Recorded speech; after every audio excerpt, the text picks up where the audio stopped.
4x4 world, there really is no bigger icon than the Jeep Wrangler. They've been making these things, variations of these things, all the way back to the Second World War with the Willys Jeep. And they're still in production today in their very new form, of course. And for model year 2024, we've got some new changes. The most significant being Jeep has ditched its 3.6 litre V6 Pentastar petrol engine. In its place, a smaller 2 litre 4-cylinder turbocharged engine. Now power's down a little bit, but torque is up, so there's now 200 kilowatts and 400 newton meters. It's faster than before. It'll do 100 kilometers an hour in 7.2 seconds. Now the 4x4 stuff, that remains as hardcore and brilliant and talented as ever. For the model year 2024, there are 4 different grades.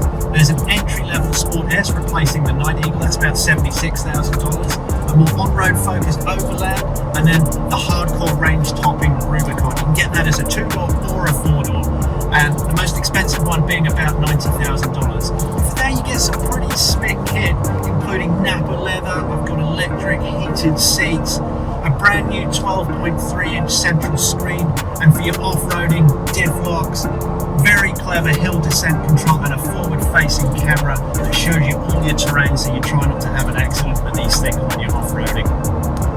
As for the drive of these things, well, they remain a ladder frame chassis, proper off-road vehicle, but many people do use them on road, and as I am now, I'm on all-terrain tyres, big knobbly tyres, so there's quite a lot of road noise.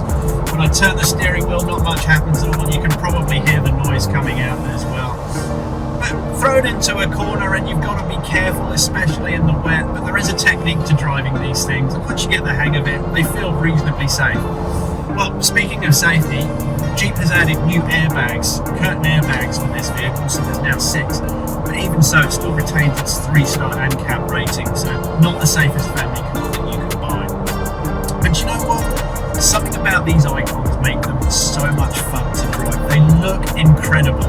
There's a new wider grille, the famous 7-slot grille that Jeep has, and a new range of colours, including a pink one, if you feel that way inclined and you like your Wrangler Barbie spec.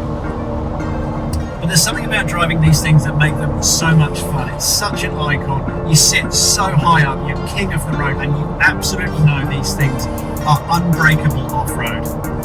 So for model year 2024, it's more of the same, just improved. But I suppose it's that 2-litre 4-cylinder that you really want to know about. And do you know what? It seems to suit this car very well. It doesn't quite have the guts.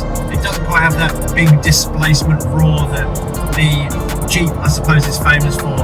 But for 2024, it's less emissions, it's better fuel economy, 9.2 litres per 100 kilometres to 9.9 litres per 100 kilometres.